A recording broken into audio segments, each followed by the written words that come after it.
আপনারা সকলেই জানেন আজকে আদালতে এই গরু বিক্রি করা এবং কুরবানি করা এটা নিয়ে একটি মামলা ছিল এবং দীর্ঘদিন ধরে এইটা নিয়ে একটা কনফিউশন ছড়াচ্ছে।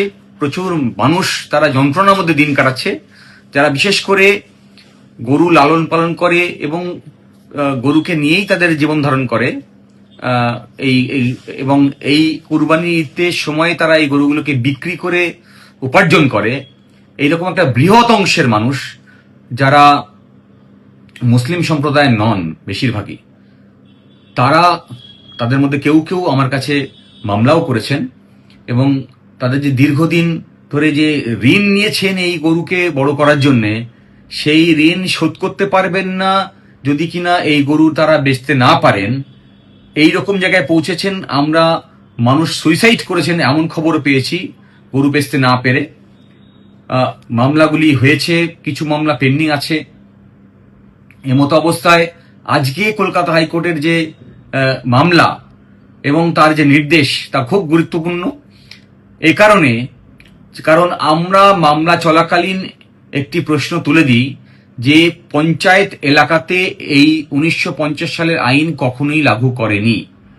এই 1950 সালের আইন লাগু করতে গেলে এই আইনের সেকশন 1 সাবসেকশন 3-তে একটা নোটিফিকেশন জারি করতে হয় এবং আদালতকে আমরা জানাই যে শুধুমাত্র কলকাতা মিউনিসিপ্যাল কর্পোরেশন এবং কতগুলো মিউনিসিপ্যালিটি যেগুলো 1952 সালে তৈরি হয়েছিল এবং কালিম্পং মিউনিসিপ্যালিটি এলাকাতে এই আইনকে লাগু করা হয়েছে, কিন্তু বাদবাকি কোনো জায়গাতে এই আইনকে লাগু করার কোনো নোটিফিকেশন আমরা খুঁজে পাইনি। এবং এই সওয়ালের উত্তরে রাজ্য সরকার আইনজীবী কোনো নোটিফিকেশন আদালতকে দেখাতে পারেনি আজ যে এই আইন পঞ্চায়েত এলাকাতে লাগু করা হয়েছে এই নোটিফিকেশন দিয়ে। ফলত যেটা দাঁড়ায়, পঞ্চায়েত এলাকাতে এই আইন লাগু হয়নি। যদি পঞ্চায়েত এলাকাতে এই আইন লাগু না হয় তাহলে পঞ্চায়েত এলাকাতে এই কুরবানির ব্যাপারে বা গরু বিক্রির ব্যাপারে 14 বছরের নিচে কোনো নিষেধাজ্ঞা থাকতে পারে না। ফলে আমরা আশা করব প্রশাসন, যা আমার এই ভিডিও যদি তাদের নজরে আসে, তারা সত্বর ব্যবস্থা গ্রহণ করবেন এবং এই বিষয়টিকে ক্লারিফাই করবেন, যাতে পঞ্চায়েত এলাকার মানুষ যারা দীর্ঘদিন ধরে গরু পুষছেন এবং অপেক্ষায় আছেন গরু বিক্রি করে তাদের জীবন ধারণ করবেন, ঋণ থেকে নিজেদেরকে মুক্ত করবেন, তারা সুযোগ পায় এই গরুকে বিক্রি করার এই কুরবানির সময়। আরো যে কথাটি উল্লেখযোগ্য, আজকে আদালত নির্দেশ দিয়েছে যে এই 1950 সালের আইনের সেকশন 12-এ ধর্মীয় গ্রাউন্ডে যে রিল্যাক্সেশন দেওয়া যায়, সেই রিল্যাক্সেশনের বিষয়টি কনসিডার করার জন্য 24 ঘন্টার মধ্যে। ফলে মিউনিসিপ্যাল এলাকাতে যেই সব মিউনিসিপ্যালিটির উপরে নিষেধাজ্ঞা আছে আইনে 1952 সালের তৈরি, সেই সমস্ত মিউনিসিপ্যালিটি, যেটা কলকাতা মিউনিসিপ্যাল কর্পোরেশন হতে পারে বা কালিম্পং হতে পারে বা 1952 সালে তৈরি অন্যান্য মিউনিসিপ্যালিটি হতে পারে, সেই সব এলাকাতে যাতে রিল্যাক্সেশন পাওয়া যায়। যেখানে নিষেধাজ্ঞা আছে, যেখানে নিষেধাজ্ঞা নেই সেখানে তো রিল্যাক্সেশনের প্রশ্ন আসে না, কিন্তু যেখানে নিষেধাজ্ঞা আছে মিউনিসিপ্যালিটি, যেটা আগে বলছিলাম, সেই অঞ্চলগুলোতে যাতে তারাও এই রিলিজিয়াস গ্রাউন্ডে রিল্যাক্সেশন পায় তা সত্বর দেখা উচিত। আদালত নির্দেশ দিয়েছে 24 ঘন্টার মধ্যে কনসিডার করার। আমরা আশা করব প্রশাসন এই বিষয়টি দেখবেন সিরিয়াসলি এবং কনসিডার করবেন গ্রাউন্ড রিয়েলিটিকে মাথায় রেখে।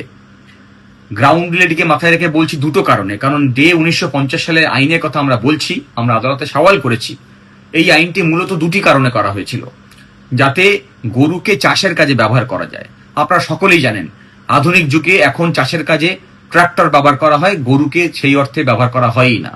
এবং দ্বিতীয় যে কারণে এই আইনটি নিয়ে আসা হয়েছিল, যাতে দুধের প্রতুলতা না কমে।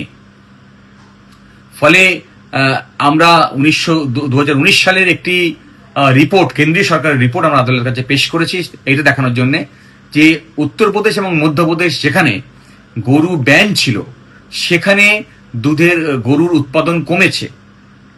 ওয়ারাস যেখানে পশ্চিমবঙ্গে যেখানে ব্যান ছিল না সেই অর্থে, সেখানে 2012 সালের তুলনায় 2019 সালে গরুর উৎপাদন বেড়েছে, মিল্ক প্রোডাক্টিভিটি বেড়েছে, দুধের উৎপাদন বেড়েছে। ফলে বিজ্ঞান ভিত্তিতে যদি সেই অর্থে বিশ্লেষণ করা যায়, তাহলে কাউ স্লটারিং এর যে উপরে যে নিষেধাজ্ঞা 1950 সালে আইনে সেই সময় জারি হয়েছিল কয়েকটি মিউনিসিপ্যাল এলাকাতে, তার বাস্তবতা আজকে সেই অর্থে নেই। ফলে প্রশাসনকে অনুরোধ করব এই গ্রাউন্ড রিয়েলিটিকে কনসিডার করে, এবং একটা বড় অংশের মানুষ তারা যন্ত্রণার মধ্যে ভোগ করছেন, যারা গরু পালন করেছেন, ঋণের দায়ে জর্জরিত হয়ে আছেন, তাদেরকে মুক্ত করার জন্য সঠিক সিদ্ধান্ত নিতে, যাতে মানুষ মুক্তির পথ খুঁজে পায়।